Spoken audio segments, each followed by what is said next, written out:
In today's video, we meet a young woman who wanted a home that would give her the ability to move, but also grow roots. You'll see the inside of her home and also hear her explanation for the costs and challenges that she faced on her journey to financial freedom.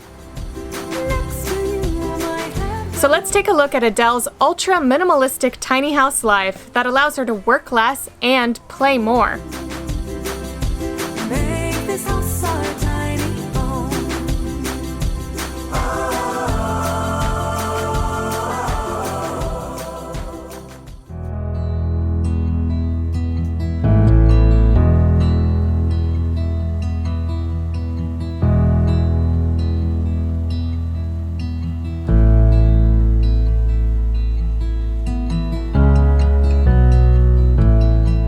Hey, my name is Adele. I'm out here in Stevensville, Montana, and this is my tiny home.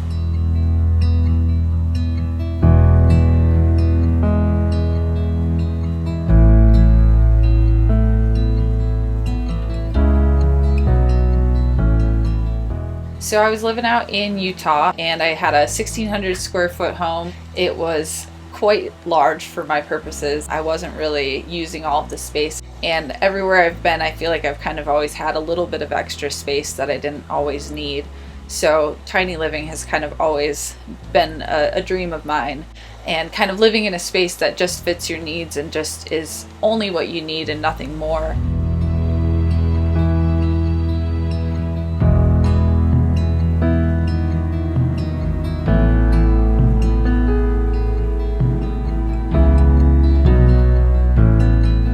Having 3 cats, it makes it really difficult to rent a place. So moving into my own space and actually owning it was really important to me to have.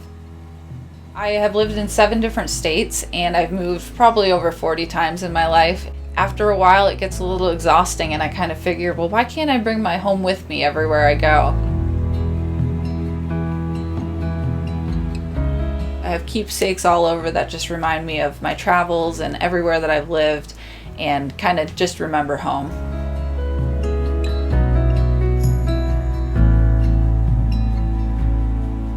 So the whole tiny home itself is about 260 square feet, give or take a little bit, but that's just enough for me to fit 2 beds and have plenty of space to entertain. The trailer is 20 feet long and it's 8.5 feet wide, and you'll see that the eaves kind of go out, and they go out 3 feet on either side to support the loft size.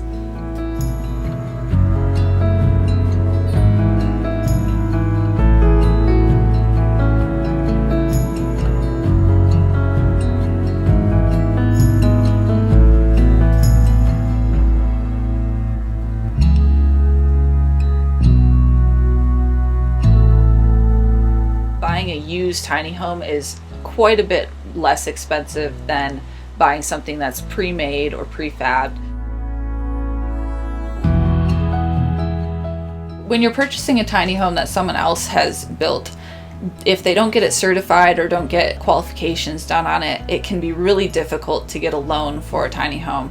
So the way you structure your loan can really matter. I ran into quite a few financial barriers, but I knew that this was the home that I wanted, and luckily I worked with some great people who were willing to do kind of some crazy things to allow me to be able to live in a place like this, and I'm very grateful for their help.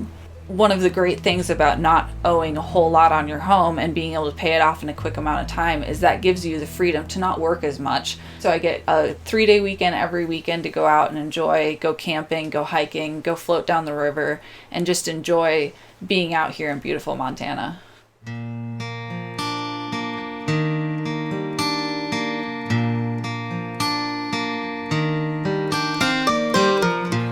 So when I was looking for a piece of property, I knew that I wanted something that was a little bit out in the country, something that was definitely further out from people. I looked at RV parks, I looked at trailer parks, and it kind of wasn't an option for me.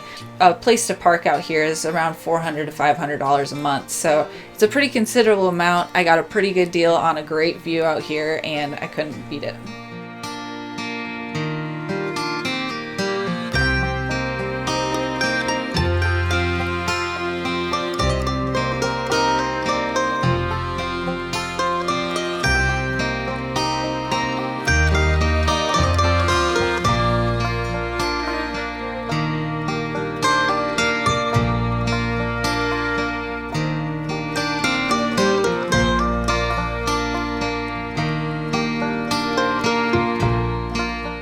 when you live in a small space, you really don't need a whole lot, and it kind of brings that to your awareness that, okay, if I really want this, I need to figure out a place to put it. So do I really need it? And for me, unless it's something that's going to get me outside or get me doing something that I really love, it's usually not worth it for me.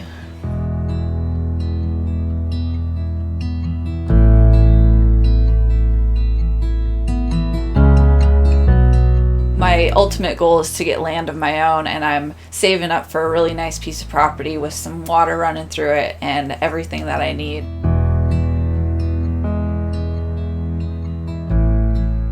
I really want to create some more affordable housing in the Bitterroot Valley and be able to bring more people into this lifestyle.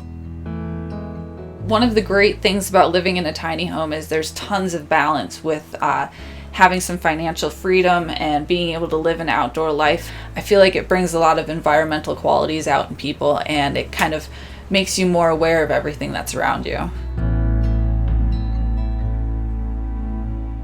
It is possible, and you might have to try pretty hard, and it might not be exactly what you think, but if it's something you really want to do, it's definitely worth trying out if you're interested.